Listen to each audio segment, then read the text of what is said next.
Hello मेरे प्यारे दोस्तों। मैं हूँ आपकी अपनी आरपी जादू की झप्पी। सूरज और रिया बचपन के अच्छे दोस्त थे। साथ पढ़े हुए, कॉलेज भी साथ जाते थे। उन दोनों की फैमिली भी एक दूसरे को अच्छे से जानती थी। इतने सालों की दोस्ती कब प्यार में बदल गई उन दोनों को खुद ही पता नहीं चला। यह कहानी बिल्कुल सच्ची है। दोनों एक दूसरे से बहुत प्यार करते थे और उनकी फैमिली को यह बात अच्छे से पता थी। लोग बोलते हैं जो होता है अच्छे के लिए होता है। इन दोनों के प्यार को न जाने किसकी नजर लग गई। एक दिन सूरज रिया से मिलने खुशी खुशी उसे सरप्राइज देने जा रहा था। काफी दूर जाने के बाद सामने से एक कार आई जो काफी स्पीड में थी। वह सूरज की कार के साथ टकरा गई और सूरज घबराहट में अपनी कार को बैलेंस करना भूल गया और उसका बहुत बड़ा एक्सीडेंट हो गया और वहां से वो मुजरिम भाग गए। मैं कुछ कहना चाहती हूँ, क्या इतनी सस्ती है लोगों की जिंदगी? वो लोग उसे इस हाल में छोड़कर वहां से चले गए। मेरा आप सब से बस यही प्रार्थना है कि जब भी ड्राइव करो तो आस्ते से करे। चाहे वो इंसान है चाहे वो जानवर है, दोनों की जान बहुत कीमती है। सूरज बहुत जख्मी हो गया था। उसका खून काफी बह चुका था। कुछ लोग वहां पे आए और सूरज को जल्दी से हॉस्पिटल ले जाया गया। उसका खून काफी बह चुका था। ऑपरेशन किया जाना था।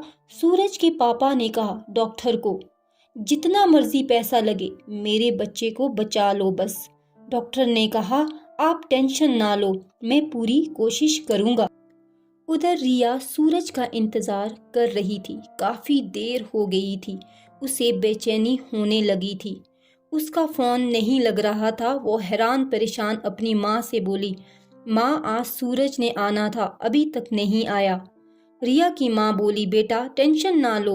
उतने में रिया की माँ की फोन की रिंग बजी। वो रिया के पापा का फोन था। रिया के पापा ने रिया की मम्मी को सब कुछ बताया सूरज के बारे में। जब रिया की मम्मी ने रिया को बताया तो रिया फूट फूट कर रोने लग गई। वह दोनों जल्दी से हॉस्पिटल चले गए। वहाँ सूरज की यह हालत देखकर रिया जोर जोर से रोने लग गई। इस तरह से कुछ दिन बीत गए और हॉस्पिटल से सूरज को छुट्टी हो गई। घर ले जाने के बाद सूरज हमेशा उदास रहता था। वह अपने पुराने दिनों को याद किया करता था और वह रिया को लेकर बहुत ही टेंशन में रहता था। वह सोचता था रिया कभी मेरे साथ खुश नहीं रहेगी। एक दिन सब हॉल में बैठे थे। रिया ने कहा कि मम्मी पापा अब मेरी शादी जल्दी से सूरज के साथ करवा दो। सब लोग चुप रहे। सूरज भी खामोश था। सूरज ने थोड़ी देर के बाद कहा, सॉरी रिया, मैं तुमसे शादी नहीं कर सकता हूँ। यह सुनकर सूरज के माता पिता बहुत ज़्यादा परेशान हो गए और वो अपने बेटे की तरफ देखने लग गए।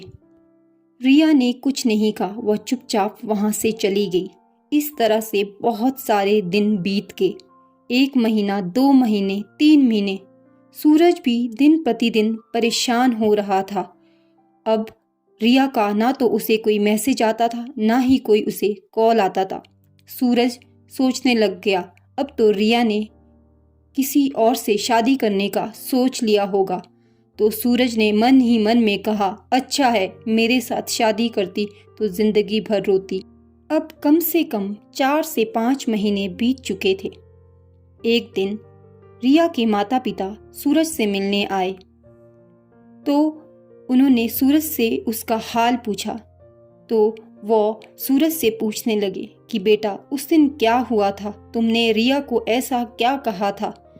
हम आ नहीं पाए क्योंकि हम किसी काम में बिजी हो गए थे। यह बात सुनकर सूरज के माता पिता ने कहा, आप ये बताइए रिया कैसी है? रिया का नाम लेते ही रिया के माता पिता जोर जोर से रोने लग गए। सूरज ने कहा, अंकल आप क्यों रो रहे हो? क्या हो गया? रिया कैसी है? तो रिया के माता पिता ने कहा, तुमने उस दिन रिया को क्या कहा था, मुझे बताओ। सूरज बोला, मैंने रिया को ये कहा था कि मैं उससे शादी नहीं कर सकता हूँ अंकल, क्योंकि मैं खुद ही लाचार हूँ, मैं उसे ज़िंदगी भर खुश नहीं रख सकता हूँ। यह सुनकर रिया के माता पिता बहुत ज़ोर ज़ोर से रोने लग गए। तो रिया के पिताजी ने कहा, जिस दिन तुमने उसे कुछ बोला उस दिन उसने खुद का एक्सीडेंट करवा दिया। यह सुनकर सूरज और सूरज के माता पिता परेशान हो गए। सूरज ने पूछा, मुझे इसी टाइम रिया के पास ले जाओ अंकल, क्या वो ठीक है? रिया के पिताजी ने कहा कि वो ठीक है, मगर उसकी मेंटली हेल्थ बिल्कुल सही नहीं है। सूरज ने कहा, मुझे अभी इसी टाइम रिया के पास ले जाओ। मगर बेटा, तुम्हें रिया को ऐसी बात नहीं कहनी चाहिए थी। रिया तुमसे बचपन से प्यार करती है, वो तुम्हें ऐसे ही एक्सेप्ट करने के लिए तैयार थी। वो जल्दी से रिया के पास गई। जब सूरज ने रिया को देखा तो वो बहुत रोने लग गया। उसने रिया को गले लगाया और रिया को कहा, चलो रिया, कल ही शादी करते हैं।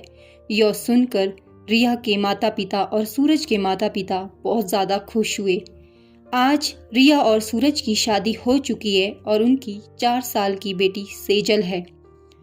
आपने देखा दोस्तों, सच्चा प्यार कभी नहीं मरता है। चाहे हमारी ज़िंदगी में कुछ भी प्रॉब्लम हो, कभी अपने प्यार का साथ नहीं छोड़ना चाहिए, क्योंकि शरीर तो कभी भी ख़त्म हो सकता है, कभी भी उसमें बहुत सारी प्रॉब्लम्स हो सकती है।